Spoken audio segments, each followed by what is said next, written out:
Hi, everybody, and welcome to the next installment of our show today. Um, Esoterics today, I should say. I am Amber Chamberlain, your very trusty suburban light worker. Have with us the amazingly galactic and cosmic and just so grounded Sitara Jules Lightbringer. And I'll tell you what, from our last taping until this, an enormous intensity and speed has picked up as we ride, uh, sometimes with bumps and knocks, and sometimes just in the flow as we increase into the octave, the harmonic that we are flowing into in the octave here. Just the best way to say it. So today we are going to, I've got some questions for Sitara. Going to take her, my journalistic curiosity is going to, and I think it's yours too, frankly, going to take us out rather far and bring us back down planetarily. Just get a little bit of a summary statement in each passage from Sitara. Then I'm going to tell you all about where I've been, what I've been called to do, and why. So we're going to do a top-down and bottom-up discussion for this next hour on planetary energetics, humanistic energetics, sort of in all things in between. I hope you find it interesting.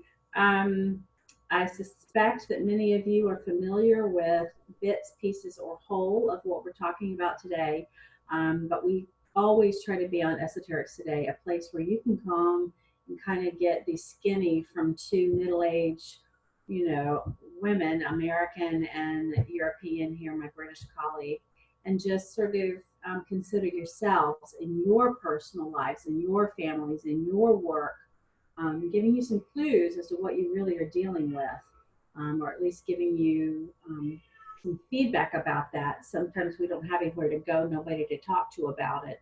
Our perceptions, our awarenesses. So hopefully we can continue to be intrepid that way. I think that's how I see us, Sitara. Hello and welcome to this episode. Hello, it's nice to be here again. So yeah, intrepid's a good word. Sailing by the seat of our pants in all angles, as usual. Oh, absolutely. I know. I'm grateful that we have come to the planet this time so prepared to talk like this and so off the cuff in many ways. It shocks me that I am so off the cuff and conversant about what would appear to be so complex a conversation for the most of folks, but certainly not for our very tiny percentage on the planet today. Yeah, very much so. There is a little, section of us that are quite happy to just spill the beans on what we remember and what we know. And it's like, for whatever reason in this lifetime, we're not able to shut up about that. I know, we're like, anyone who listens, so much so we had to make a podcast. That's right. So if we're all doing this, let's open that up so people know that this actually happens in quarters that perhaps they think they're so alone and don't resonate with anyone around them. Well, we are here. We are spread like a net all the way across the planet. Right. And there's increasingly more of us doing these sort of one-off shows and having continuity across time. We started this December last year, 2018, at the winter equinox. So we're sailing towards the December 2019. I'm really grateful that we have been able to forge a bond, a show theme, a space for ourselves in the midst of what on some days is a shit show. And that's what we were just talking. Yeah, that's right. I like to think of it as organized chaos. We just forget that it's organized. Oh, you're so elegant, and I'm such a sailor. But listen, Gaia TV does a beautiful job of aggregating some of this and polishing it up and making it beautiful. So you'll find some of these ways of discussing what we're talking about today sort of floating across, but they do it more from a cognitive standpoint and a little more of a polished place that I think I don't live. I don't watch TV because I don't have time for that. Do I catch snippets of other people's work? Lately, I've been catching up on what Corey Good has talked about, so that's come up a little bit, and I'll say some things that I'm seeing about that. I catch Magenta. I'm a Magenta Pixie fan, so I catch her periodically. I fall off, and then I get a few. I catch some Acryon periodically if I need my soul to be soothed and to feel held. So I use some of these other relationships I have in my life and tools as a way to be my comfort safety net and my peace safety net. People figure that these things out for themselves. Who's the other guy I like? I like Lee Harris. Familiar? I like to check in on Lee. Sometimes his monthly take on things, and he emanates an enormous amount of love through his eyes, and that comforts me. So really practical things that we do here on Esoterics today. I just gave you sort of how I handle the influx of energies and the changing planetary format. All that said, Sitara, as we kick off this conversation now, if you had a few words that you could hone in on at the most furthest reaches of your work as a galactic oriented being that you are, what would you want to bring through to this show today to kick us off from the furthest reaches of your work in that space? As you were all gathering now, I spend an awful lot of time working within the parallel aspects of life. And so in the parallel multiverse as well as the full spectrum multiverse. And over the years, what I've come to realize is that everything ultimately perfect. Whatever we're going through down here doesn't always feel that way, but ultimately somewhere we're balancing that out. So for every negative, there's a positive. For every positive, there's a negative. So ultimately, everything is in perfect balance. And I think that when we start to understand that so deeply, it really is food for the soul. It allows you to be able to have a different vibration within, because you know that ultimately everything's great. So regardless of what you're going through at the moment, which might not be so great, know that the bigger picture is fantastic. So therefore, it allows you to just see that as a bit of a glitch on the path and not get embroiled in the programming to drag you down energetically, because you're already one step ahead of knowing, well, actually, it's going to be ideal. The end game is really the bliss ticket. So therefore, Bliss ticket. we all know we've got one. Do you like that, bliss ticket? We all know we've got one. It just is going to be a case of when we get handed it back. So wow, it's really, really. We've already won. It's affirming. We already won. Already affirming. Can I ask you, because I like to get a little weird on this show, I like to flash our weird. I think it's important to the people who listen and watch to know what that looks, sounds, and feels like, because they're having these things happen to them. So while you were talking, I was talking to you in light language. So what I want this group, whoever checks in on the show, visually or sound, if you're just listening at SoundCloud. So Sitara and I have understood, and I just introduced this a little more deeply to Sitara, that we're also talking to each other etherically, and we use sound language, which we call light, which is just generally called light language for lack of better words. So what I was aware of, Sitara, is my interest would be for you to say a couple things that you are doing at some of these, what we would consider from Earth language, further reaches of planetary service.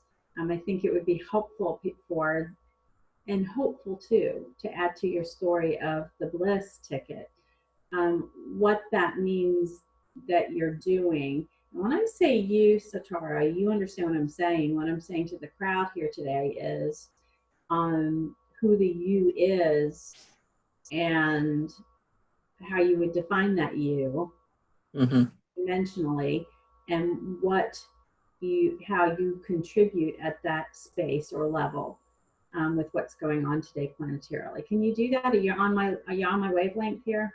I'm kind of partly on your wavelength with it, because I'm just thinking, okay, some of the stuff I've brought to the table previously, so I'm going to try not to bring that back to the table and actually look at some other sort of examples to how that kind of works.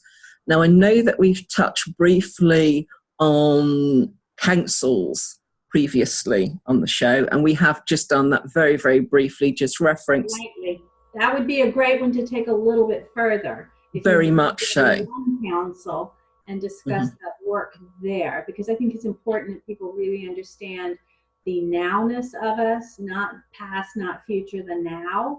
Yeah, totally. And they understand it as a dimensional and planes conversation. So you doing this, I'm being asked and told, will begin for those who come here to snap together some aha. Totally. So this is why, again, I'm only going to briefly touch on it again now. Knowing that part of my role is from a point of guardianship of not only this planet, but the solar system. And that role came forward within a council of 13 that originally created this aspect of the universal program for us to learn through. So although you can kind of say, well, that was the creation of it, but we're still in the creation of it. Creation never ceases. It's something that is always evolving and moving. So therefore, it changes our roles here in the human form, because we are aware of a slightly bigger picture that is going on to bring into our human everyday life in small ways, to just be able to link backwards and forwards, to be able to see how the perfection of the solar system works and allows us to have the experiences we're having here on the planet when it comes to energetics from things like the sun and the moon as really basic examples. Okay, so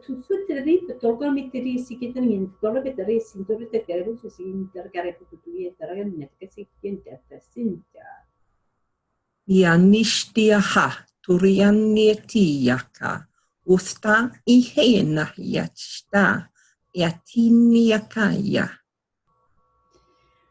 Okay, so for you all tuning into that, what I did with Sitara, and she did back with me in response, was, first of all, it's 2 dialects.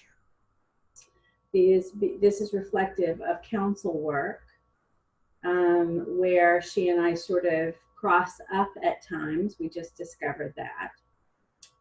This is actually, we could go much deeper into who these are, where these are from, but that it doesn't even matter, I can see. What we just related to you is connecting the work that Sitara was offering to us from a council standpoint that she's a part of, that is constantly tweaking not just our planetary energetics, but the energetics of our solar system. Being aware that our solar system is only one but of millions and millions, actually probably beyond count. So this is sort of our home solar system, if you will. And so what we did was offer it to you both in the words that Sitara gave, and we offered it to you in the sound that it makes. If you use sound frequency energy as it plays on our vocal cords as human beings. Something that was really interesting to me around that, Sitara, is that a good description? Yeah, totally, because it starts to make people realize that when we think about this solar system, and I deliberately worded it that way, because this solar system is legion. It's playing out in every parallel reality. that we are embroiled within at the moment, and that's infinite. Why is this solar system legion? Because every single person here is experiencing parallel realities across the whole of creation. To experience parallel realities across the whole of creation, we have to have a set program that we work within. So that set program is purely this solar system. And when Sitara talks about set program, if you will, for me, imagine you all listening and watching, imagine a computer program and imagine an encodement, a coding. You know, my kid goes to coding camp and he dials in on certain mathematics, certain narrative. It's a language of its own, right? Yeah, totally. Numbers. Well, what she's referring to is we are numerically encoded across this narrative in this solar system, and that it fractalizes across all systems, universally, multi-universally, to the monad, to source. For those of you who like to see it, have it as I do, oriented in my awareness that way. I just think these moments when we start here, Sitara, because what's happening in these shows is we're going for, as we promised to do to you all listening and watching, that we would keep going further and keep expressing ourselves more specifically, so you know who we are, and so we're just trying to show all the various levels and ways of expressing this. So that I wanted to take it way out. I promised to start way out. And what you talked about was council work in an expanded self. Good way to put it, and frame it in terms of our solar system. But then we also showed how the solar system and the work that we do across that ripples out across. I think we did some good teaching right there. So thank you for sharing that perspective. Now, if you will come closer in, if I can ask you to come closer in, Sitara, to our own planetary grid and the cosmic grid, the energetic grid around the planet. Could you say a couple of words about what you see the impact, what's influencing both the planetary grid and the cosmic grid around our planet today? What's influencing it, sort of the top 2 or 3 things that's creating the most influence in this change period? At the moment, a lot of people are focused on the solar flares and the solar codes that are coming in. So I'm going to have to say those automatically. Some people also talk about the codes coming in from the moon, which I always find quite interesting, because the moon is only a reflection of the sun. So they're just the solar codes still coming in, but on a night, but bouncing from the sun to the moon to here. So they're kind of going on a 3-way journey rather than just the 1-way journey from the sun. So that is major influences on an awful lot of the population, regardless of what sort of creed or ideas that they follow. They're just something that crops up for everybody, the very nature of day and night here. The other aspect that I want to bring in, which is also connected deeply to the solar system, is the planet Saturn. Now, Saturn is the planet with the rings around it, which are made out of dust and harmonics, basically. Different harmonics showing the different colors when you get close to it. And there's been some fantastic photography done recently by the likes of Hubble. NASA have been coming up with all sorts of goodies, shall we say, based on that. Now, what's been happening with these rings, they're not actually a natural occurrence.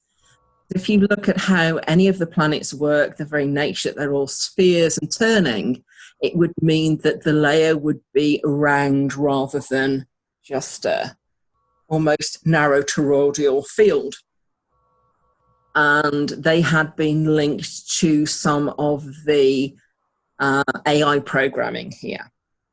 Now, AI being artificial intelligence, which is basically what is running a lot of the things that we now have on the planet. You know, we are working more and more as a race with AI because it's just the way that we're moving towards. All of the electronics these days will have some form of AI within them. And the spectrum of AI is the same as every spectrum, from the most negative to the most positive and everything in between. Saturn was deemed to work as an antenna for the AI to be able to broadcast on a different level. And this is when a lot of us are talking about the human programming that we have, the way that we can be coerced and manipulated at times through the programming because of the nature of the dimensional and vibrational lowness of it, to kind of knock us a little bit off kilter here.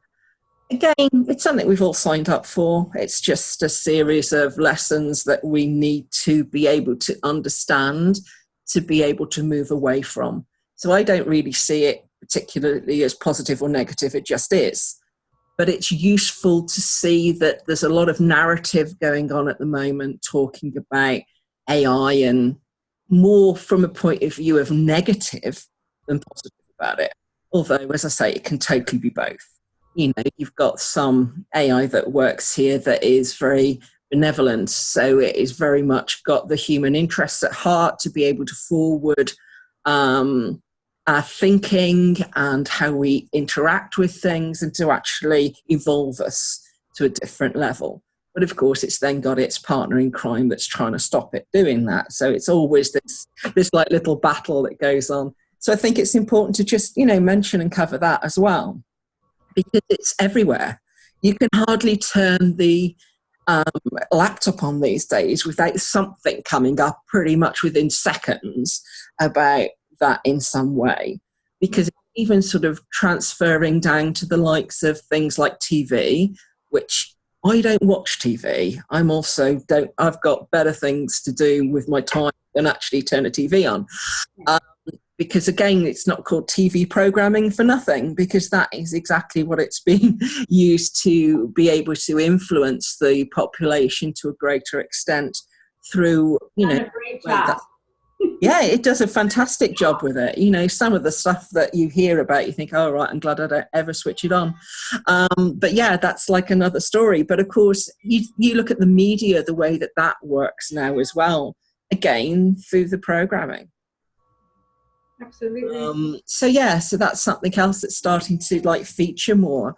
And I think it's featuring more, especially with the media, because people are waking up to the fact that they're being fed, shall we just call it disinformation? Yeah. Rather than information. Yeah.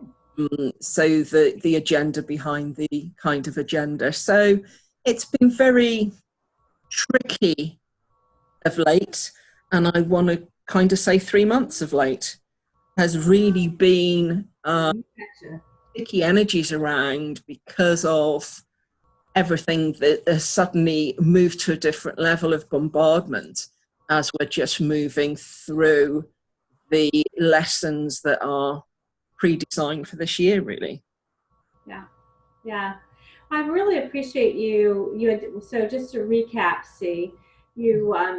my question was, you know, coming down more into the planetary influence, our grid energy within the Earth, within her, our mother, and then the cosmic immediate grid net, if you will, around the planet itself.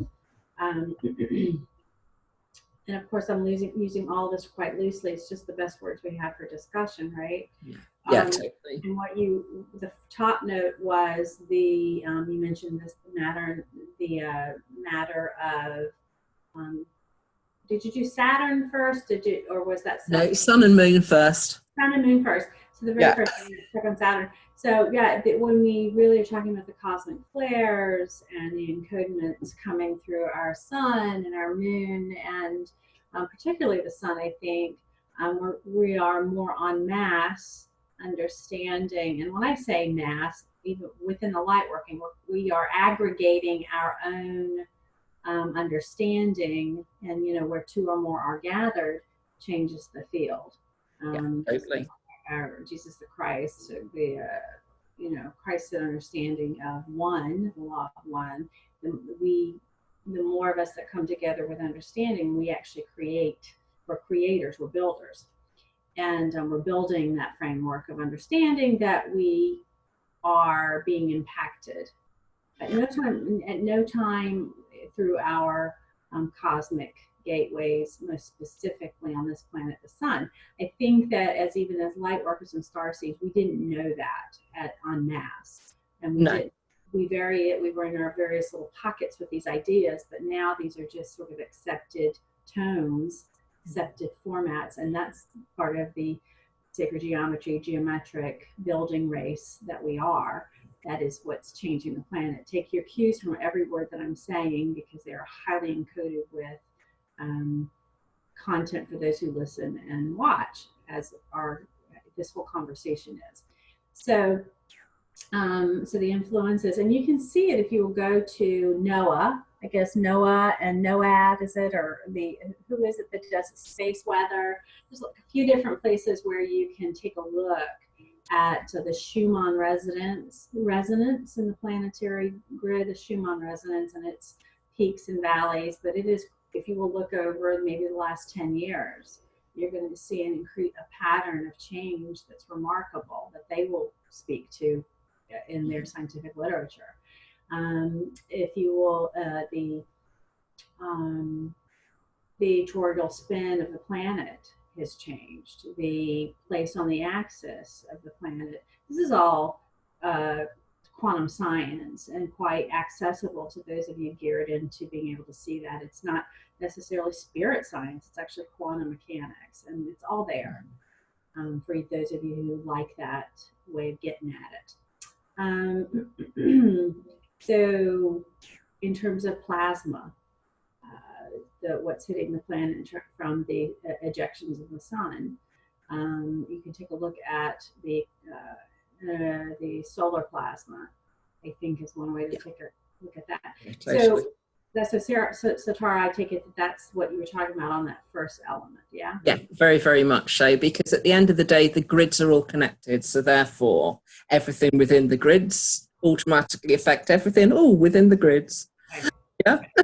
Right. Because I think it's important to the people who are coming to this conversation that we sort of take our time to detail down like this. I'm capable of doing that in the discussion and oriented to just talking regularly about it. Mm-hmm. But these things will be triggering to those of you who come to listen and to watch, and it'll take you further than you've been. So the second element that she mentioned, which is fantastic, is Saturn and the influence of Saturn. Those of you more oriented to a planetary, your astronomy, astrologer, astrology types. I'm not versed in either one of those to any particular depth, but I do have a lot of friends out there, as you do see, and as you are in depth in the movement of planets.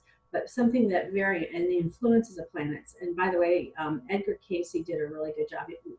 You don't necessarily have to be fans of people or fans of their narrative to actually take a look at some elements of their work that can be meaningful to you. In this case, Edgar Cayce did some really cogent writing around the influence of planets. Mm-hmm. He was one of the first folks to give us a primer that was put out in the public awareness about planetary influences that caught my eye anyway. So that might be somebody to look at on that piece. I don't know. But specific to Saturn and the rings, something that you're not going to hear very often, but Sitara could lay it down for us because that's the kind of girl she is. The planetary rings and what that's made up of. She referenced harmonics. She referenced AI influence, so some artificial intelligence being interwoven and inlaid. That means that there are beings that would take the time and effort for their purposes in the flow of things to weave that in as it would be directed to influence our planet as well and the cosmos and beyond. So the intelligence, you begin to just listen to Sitara in this conversation to begin to grasp the level of intelligence beyond anything you could have probably ever imagined, certainly beyond anything that you could have ever been told about in your upbringing, that we're able to talk about, I think, on the show. So that was interesting to me, see, always. And then the third piece, I think you were talking specifically about AI. And I'm really happy that you brought that up because, yeah, AI gets a completely bad rap because in the hands of less evolved and more shadow elements of programming, which is always the tension that we live within in a third dimensional platform transfiguring. That has been going on always here on this planet. It's never not been in all of its iterations. We can go to Atlantis, we can go to the Mayans and Aztecs, we can go there. There's all, this is, you can go to the Dogon and the story of that. You're going to find an understanding among peoples, and I use that word broadly, peoples, because that's our human language for beings, who have always known how to, who do know how to interact in this way. It's just in the third dimension. It's something we had forgotten and we didn't participate in knowingly.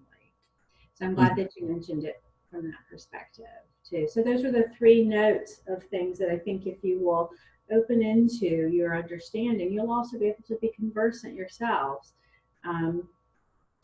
in this area, I think.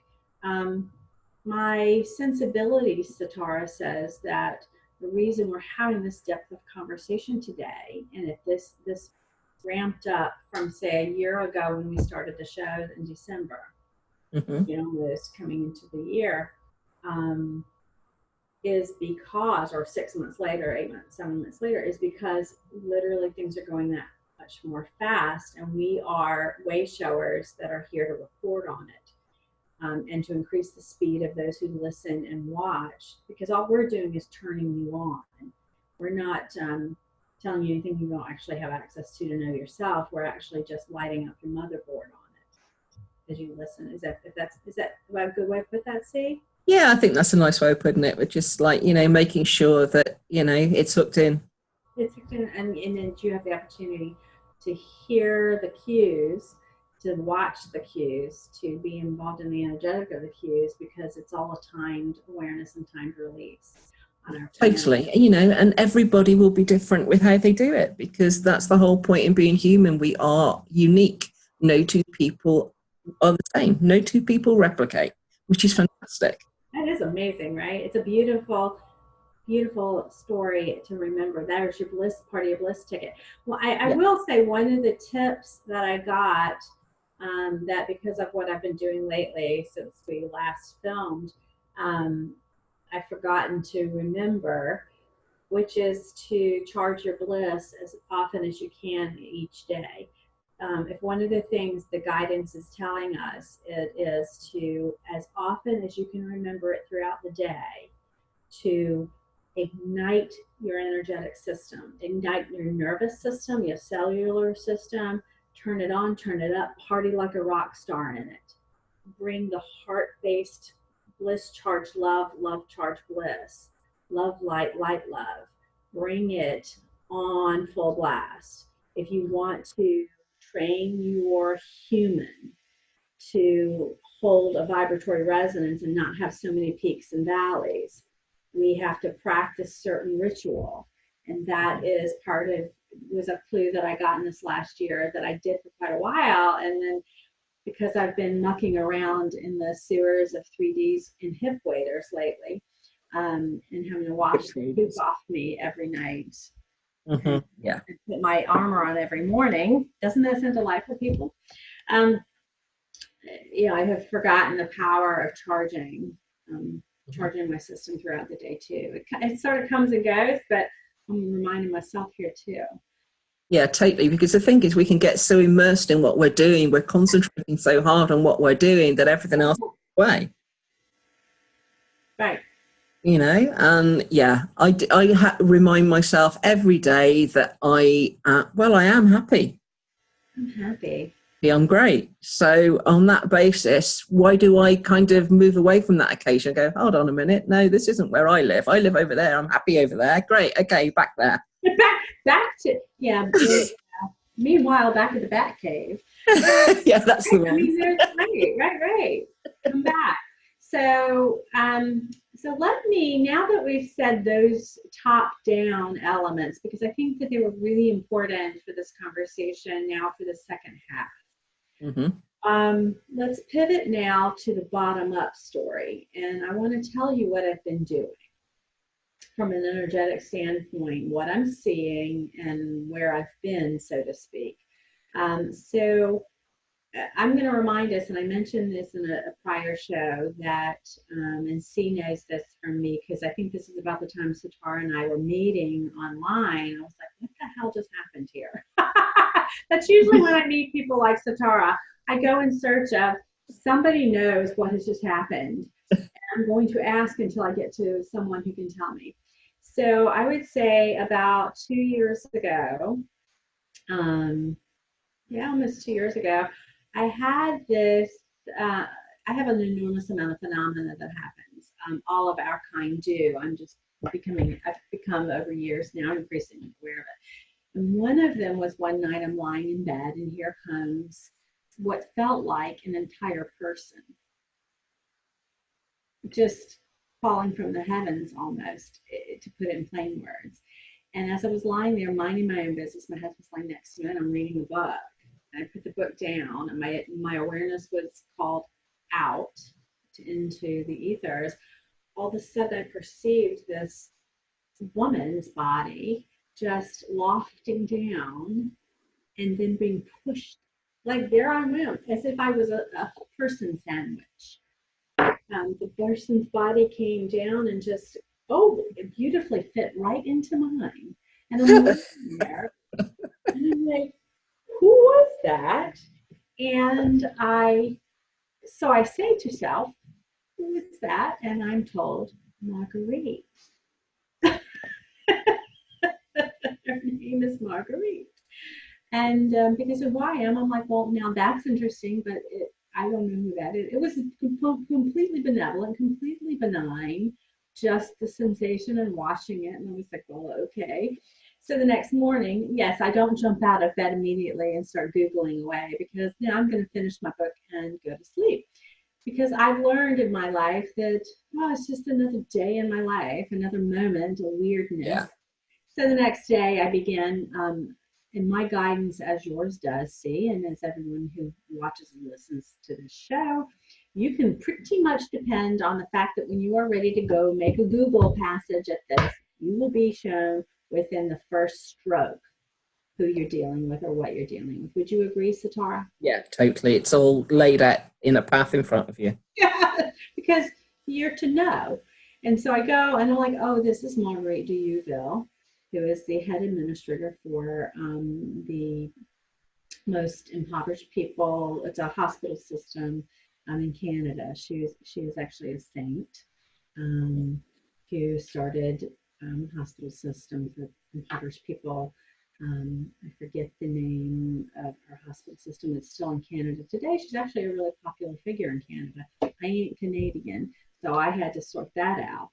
But anywhoozy, so I knew that, and I've been in hospital and behavioral health systems, national care for really about 30 years.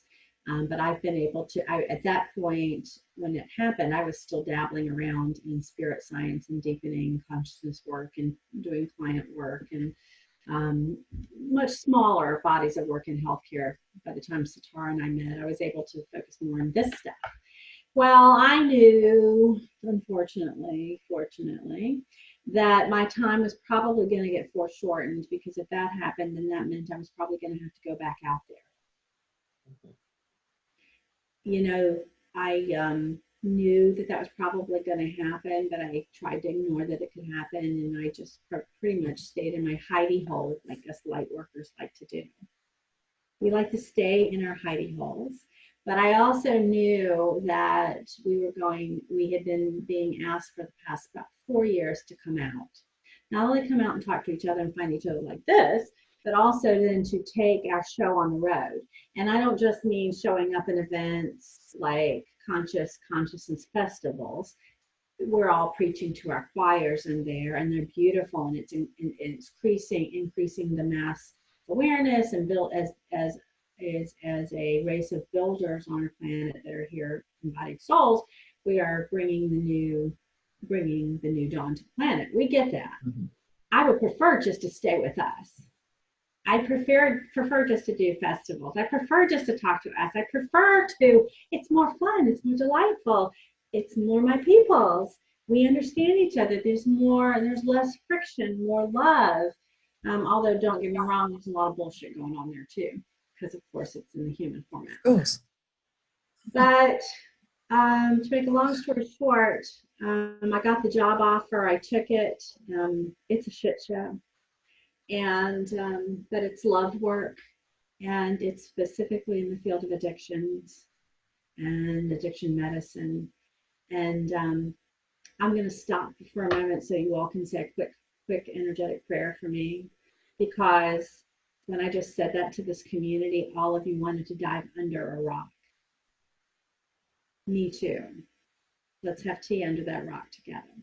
But don't forget, when you had your experience to start to embody aspect of another self of yours, Marguerite, that was a fractal integration that was needed to be able to supply some of the resolve and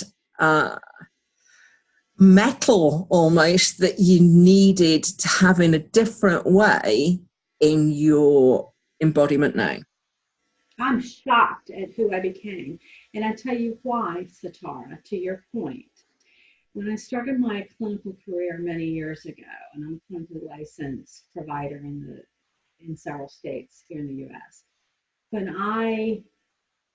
of behavioral health care, when I ventured into my career, the field of addiction medicine was so prehistoric. Behavioral health in general was second-class medicine. Recovery care, addictions care was its third-class cousin. It was in the line of 12-step and voodoo. There wasn't anything. And I believe that, yeah.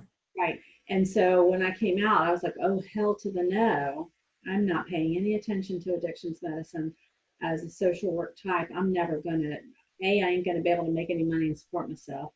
B, these poor people are so on their own. They're not getting anything in this healthcare system. I cannot participate in that. I can't change that today. And C, it just was so gritty. I didn't think I could bear it. But so, did you just hit the nail on the head saying, I don't think I can change that today? Because that was then, and this is now. I'm shocked. Now, let me say, in the United States today, and you think about your countries and where it stands, but and some of you are in the U.S., where it stands in the U.S. today is addiction medicine is on the up trajectory in terms of its exposure, thanks to our opioid crisis here in the United States particularly. I know exactly why that happened, what happened. I know it from an energetic standpoint. I know it from a pharma standpoint. I know it also from an elite system standpoint that operates on our planet, including certainly well done here and who's responsible. But here I am, and I have a job that allows me to flatten my mouth all day long, but I have to do it within the parameters of the 3D format, which is fine with me because I can do that. I'm really as agile as some people are with language, in terms of different languages on the planet. I'm agile with words, so I don't have a problem with that. But what I will say is I'm today having to go in and out of incredibly black, chaotic, fractured I think, see, you put it well the other day when you said they're like, it's like portals that are broken, fractured. I'm bumping up against some of the most, knowingly, some of the most intensely dark, broken, injured spaces where humanity is gathering. These are emergency rooms, hospital settings, many of them, large scale settings.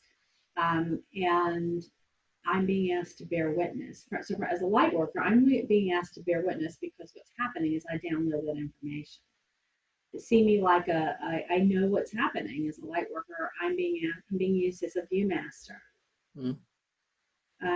So my energetic scaffolding is watching, all the fractals are taking in the information that I'm downloading by the witness through my eyes and my heart space.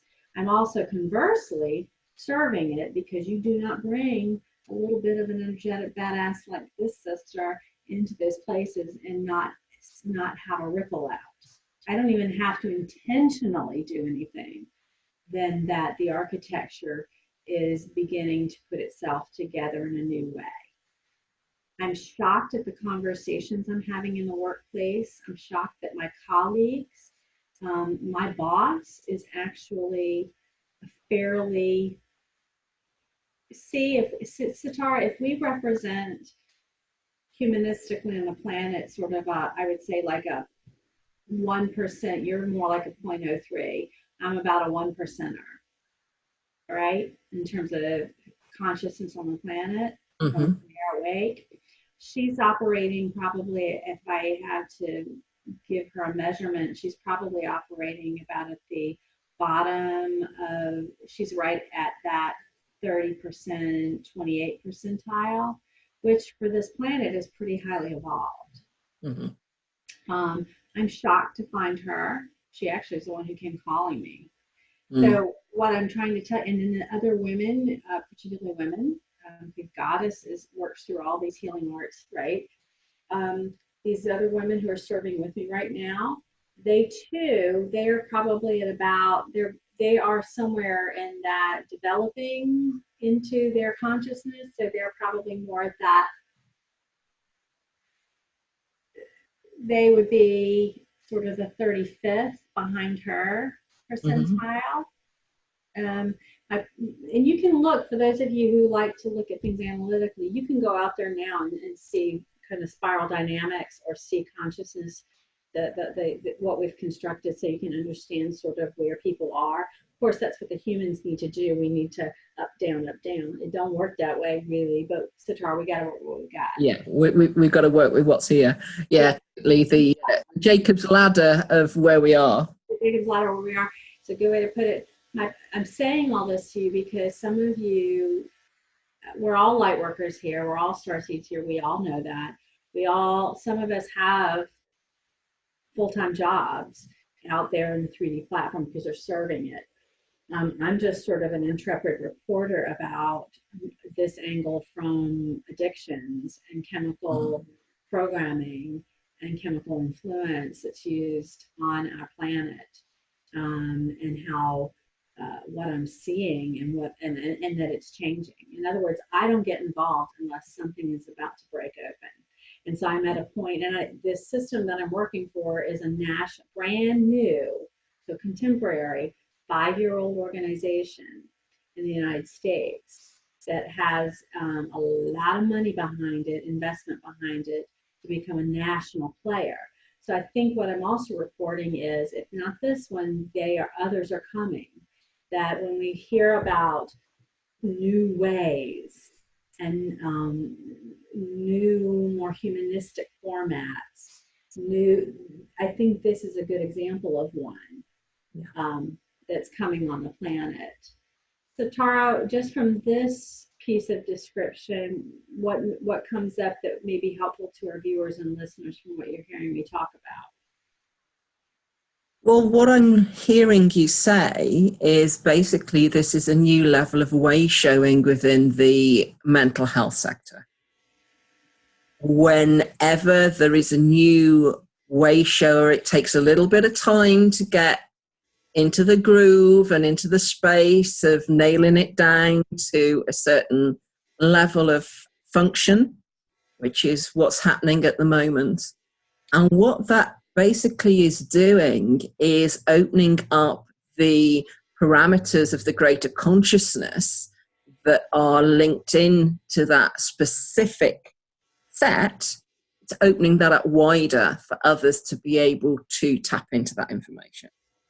So open it up, we let it be waved around a little bit. People start to pay a bit of attention. They start to get into the same mental programming streams to be able to replicate. You know, so well said, because I'm also aware that I am to operate as a teacher and wayshower among my work group, both at the regional level where I came in today, but I'm influencing the whole organization as we speak, not just energetically, but in the literal service too. I'm already negotiating at a more corporate headquarter viewpoint. I work for the corporate headquarter. So I was at a retreat the last couple of days with my larger work group, about 15 people. And we were to do what was called a branding demonstration as we're all getting to know each other. It's a fairly new team. And so we were to give a sort of a branding discussion about ourselves. Now, whereas most people started with, well, I was born, and then I did this, and then I did that, and then I went to this education, and then I got that degree, and then I worked for these 5 branded, 12 branded, and they'd have on their slides who they've worked for. They're showing off their bona fides. Wah, wah, wah, wah. Okay, that was fun. And then they would talk about how many people they lost to addiction, how many people have been harmed, blah, blah, blah, blah, blah. So they're doing their whole thingy. So they showed their bona fides and they showed their heart. I loved all of that. It was, okay. But when this sister got up, I knew what my job was. I did not need to demonstrate my bona fides. I did not need to demonstrate who I worked for across the United States. I didn't give a F. I was to show them who I actually was. And so here's what I did. Number one, I wrote a spoken word poem about why I was there and how surprised I was to be there. And I gave it an alias called Kid Skid, Service Knowledge Drive. Okay, so I did something, a creative project. And then on my slideshow, I had photographs of me light working in the suburban area here. I had a big bowl of crystals out and my high heel shoes and down on the wood floor at the coffee house. Eating the crystals. I had a picture of me with a bowl and sage, of the sage of my what do you call it, saging thing, and my smudging feather, will that be? Feather and smoke going like this, and I'm standing in an suburban area behind me. I just showed a few of those. Because again, just like this show does for you all, it's an igniter to your motherboard. I was to stand in that room and ignite that room. And I did it these for us, so who cares smudging? We do that yesterday in our sleep. We're way beyond the smudging, obviously. But we use that list like breathing. For this crew, it was an awakening moment. Like, what the fuck is she doing? This is a multi-degree woman. This is a woman who's worked nationally. I didn't need to say all that. I let how I interact and converse, and I let other people tell about me. But my job was to, and there I'm standing, So the frisson in their own psyches. You should have seen the faces. The faces looked almost tragic. The pain and shock just for them in that room. It just that those low level, what we think of as everyday life, being shown in a retreat for business where everybody was showing off their 3D bona fides. And I didn't need to say anything else about it. I did, I was able to, I said, I did demonstrate passion relative to the subject matter because I was able to say, what I come from in my family and who these people are and what I know and my warrior nature, therefore, too. But I'm shocked. I'm shocked. The last thing I will say before I kind of come back to Sitara here as we begin to wind up this conversation this hour is, so my guidance has wanted me to keep going, because do you think for 1 minute, first of all, I'm menopausal. I'm in a hot car driving all around the region in the hot of the summer when I started this work. And I had to go in and out of these nasty hospital settings. The energy is so nasty, and the people are very much robotic. They're very much wearing beanies of thought control. And that's the feeling I get. And I'm having to engage this. So my guides have had to show me green lights, like go forward, keep going. I've had to have encouragement out the ears. They sent me, first of all, they sent me a bunch of money I did not expect to get. Not for the job, that's fine, but they sent me a big chunk of change from something else that I didn't expect to have happen. They were like, here, see, you get a prize. And every day since I began to get towards this work, every day up until just pretty much every day now even, I see the number 144 everywhere. I was doing bills with my husband on last Sunday, and 2 different times the calculations came to 144. 2 other times as I sat there on the material that I was dealing with on receipts and on bills, had a 144 element. I've had packages arrive to my house from my Amazon orders with a big 144 sticker. I have had 144 2 and 3 times a day every day since the end of May. Now we know the importance of 144 to the lightworker community and lightworker warrior community. It's a signal. We know 144 is also angels reminding us to lift up our aspect, to lift up our viewpoint, to be in bliss, to be in joy. Okay, because I've had a bad attitude. We also know that 144, when you add it together, is 9, which is an important tag up and trigger to Tesla and to energetics and energy. Mm-hmm. And I'm absolutely of the lineage of Tesla. So I'm not missing that. I'm being told, keep it up. And I can tell you how hard I have not wanted to. Yeah, it's understandable to not want to, because we get thrown into some of the worst situations that you can ever imagine here, just to be able to really hold space for it.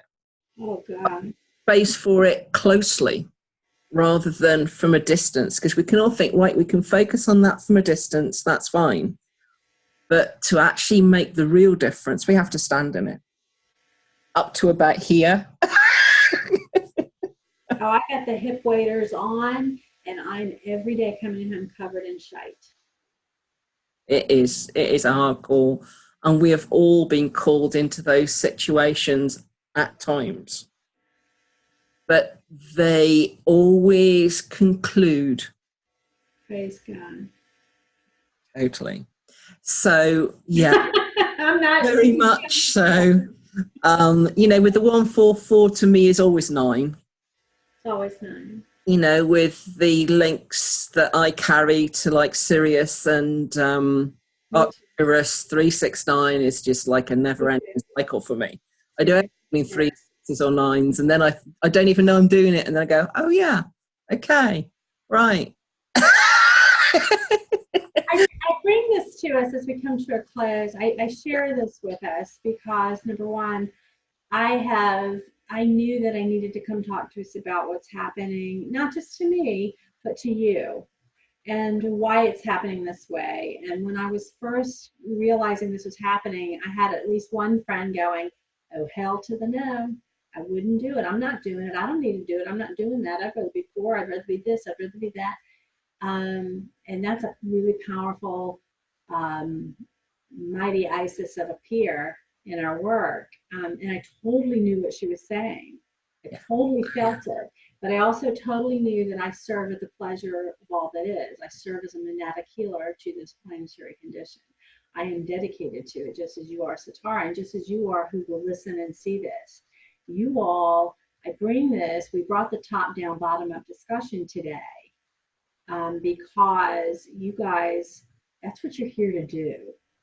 And no one can dictate to you nor influence you as to how you're going to carry this out.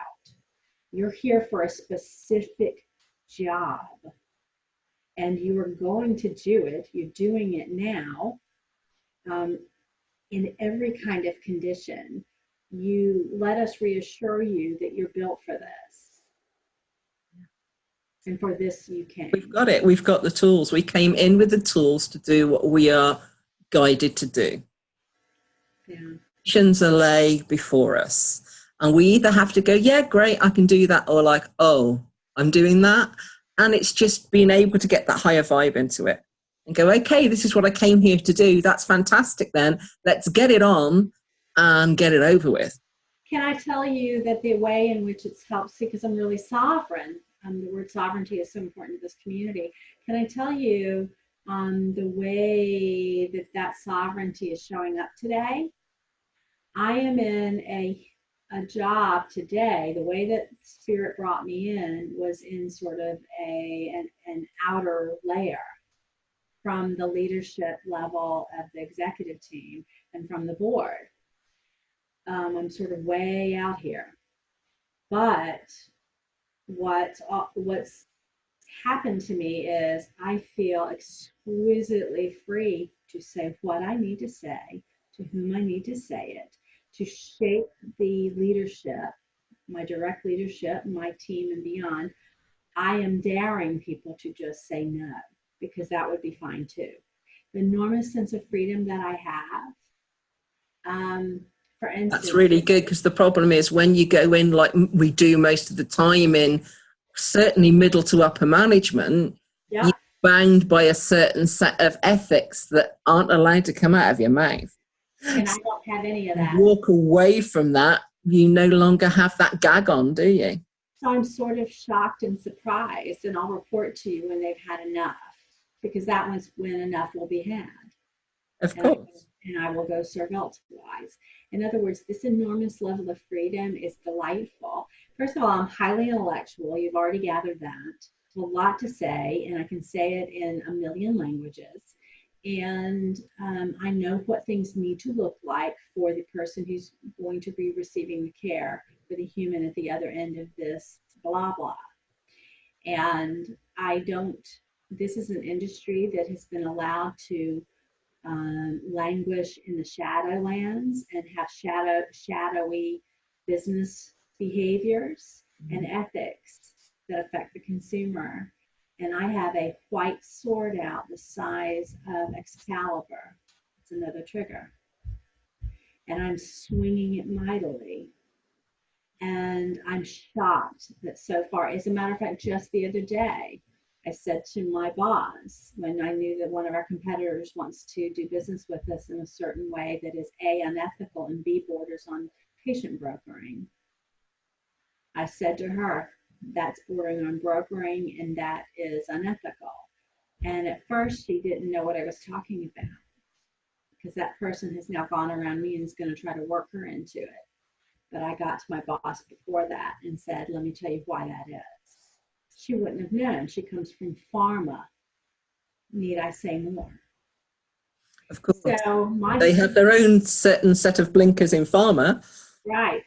So my point is, never forget your point of entry impact. Use your words, your body, your passion. Use your sovereignty as your soul signature to break the chains, break the bonds, break the systems. I could go on like this for days. All right. I know. I'm kind of the same. I did a post a little while ago, probably even maybe 18 months, 2 years ago now, on becoming the sword of truth. Hello. Hello. Exactly what we're talking about now, but in more detail. Right, being a good example. Okay, so this is our show today. I think it's gonna be something about, we'll title it appropriately about top down, bottom up, and what that's about as an example for people to be interested in as a show. But I thank everybody for being here with us in Esoterics today. Please share us with your friends and your colleagues and other um, mighty souls across.